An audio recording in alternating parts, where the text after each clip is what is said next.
अच्छा, तो आज हम बैलेंस्ड और अनबैलेंस्ड ऑडियो केबल्स के पीछे छुपे राज से पर्दा उठाने वाले हैं और ये भी समझेंगे कि आखिर क्यों एक सही केबल का इंतखाब साफ और बेहतरीन आवाज के लिए इतना जरूरी है। हम में से अक्सर लोगों ने उस गूंज का सामना किया है जो हमारे पूरे ऑडियो का मजा खराब कर देती है।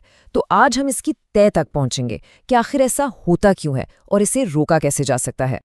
और मजे की बात यह है कि इसका हल हमारी सोच से भी ज्यादा आसान है और वो छुपा है सीधा सीधा केबल के अंदर। तो आइए ऑडियो केबल्स की दो बुनियादी किस्मों को जरा तफसील से देखते हैं। तो ये जो नापसंदीदा शोर है ना, ये अक्सर इलेक्ट्रॉनिक इंटरफेरेंस यानी मुदाखलत की वजह से पैदा होता है और हमारी पहली किस्म की केबल खास तौर पर इस शोर का बहुत जल्दी शिकार हो जाती है। चलें सबसे आम केबल से शुरू करते हैं। ये वो केबल है जिसे हम में से ज्यादातर लोग बगैर कुछ सोचे समझे इस्तेमाल कर लेते हैं। इसका निज़ाम बहुत सादा है। एक तार ऑडियो सिग्नल लेकर जाती है जबकि दूसरी तार ग्राउंड का काम करती है, जो एक तरह से बैरूनी शोर से बचाने के लिए ढाल बन जाती है।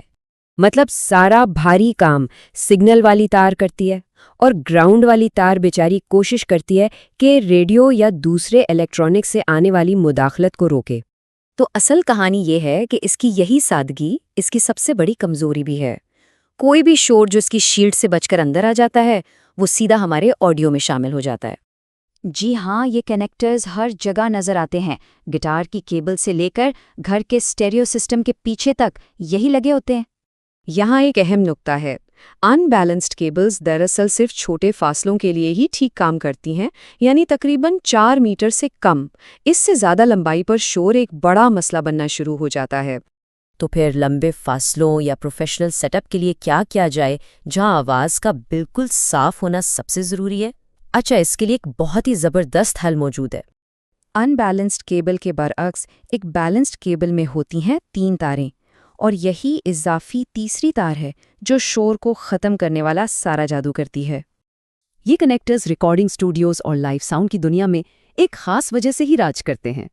तो सवाल ये है कि ये तीसरी तार आखिर उस नापसंदीदा गूंज को ख़त्म कैसे करती है?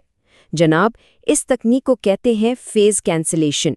ये ऑडियो इंजीनियरिंग का एक वाकई बहुत ही शानदार कमाल है। आइए देखते हैं कि ये कदम ब कदम कैसे काम करता है। तो होता ये है कि 2 बिल्कुल एक जैसे ऑडियो सिग्नल भेजे जाते हैं, लेकिन एक सिग्नल को जानबूझकर उल्टा यानी आउट ऑफ फेज कर दिया जाता है।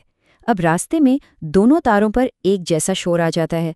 मंजिल पर पहुंचकर जो सिग्नल उल्टा किया गया था उसे वापस सीधा कर दिया जाता है और फिर आता है जादुई लम्हा। दोनों असली ऑडियो सिग्नल एक दूसरे के साथ मिलकर मज़ीद ताकतवर हो जाते हैं, जबकि शोर के दोनों सिग्नल जो अब एक दूसरे की जिद हैं, एक दूसरे को पूरी तरह ख़त्म कर देते हैं। कितना कमाल का तरीका है ना? अब जबकि हम इसके पीछे की साइंस समझ चुके हैं, तो चलें एक आखिरी बार इन दोनों का आमने सामने मुकाबला करके देखते हैं। तो बात साफ है, अनबैलेंस्ड केबल्स छोटे फासलों के लिए सादा और सस्ती हैं, लेकिन जब बात लंबे फासलों पर बेहतरीन क्वालिटी की हो तो बैलेंस्ड केबल्स ही सबसे बेहतरीन इंतखाब हैं। तो अगली बार जब भी वो परेशान करने वाली गूंज सुनाई दे, सबसे पहले अपनी केबल्स को देखें।